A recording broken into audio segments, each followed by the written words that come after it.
Hello guys, this is day 12 and this is our new environment for the chicks.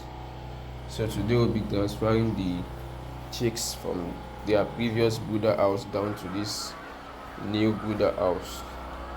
So we are trying to lay their beddings using sawdust. So previously we used wood shavings, but as they go bigger now, so we are using sawdust. It is actually not advisable to make use of sawdust from day one, so this can cause a disease which is known as chronic respiratory disease CRD to the chicks.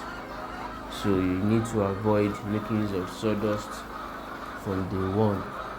So but when they go bigger, you can actually make use of sawdust and this won't cause any adverse effect on the chicks.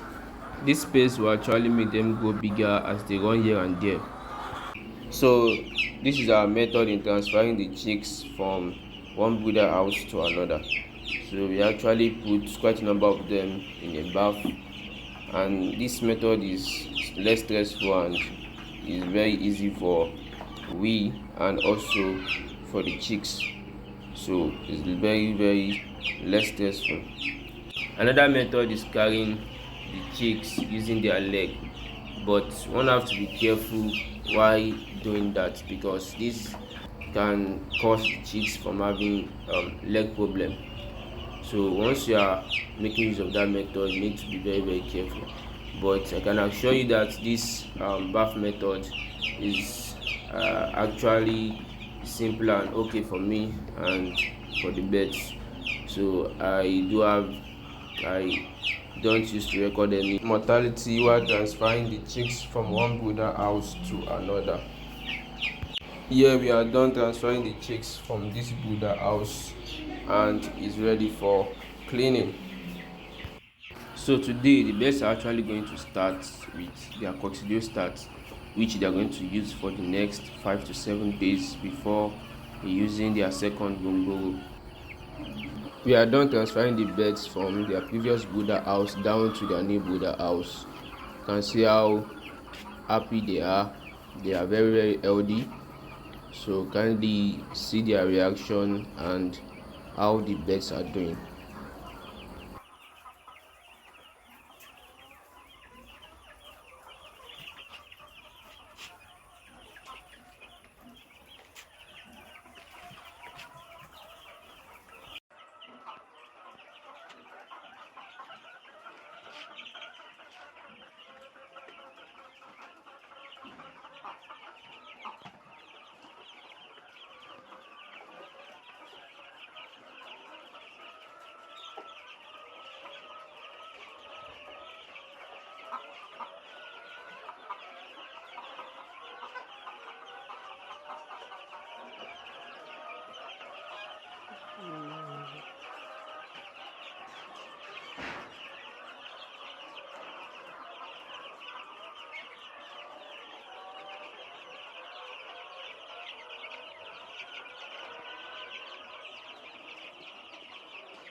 This was their previous brooder house. Wow, sparkling clean.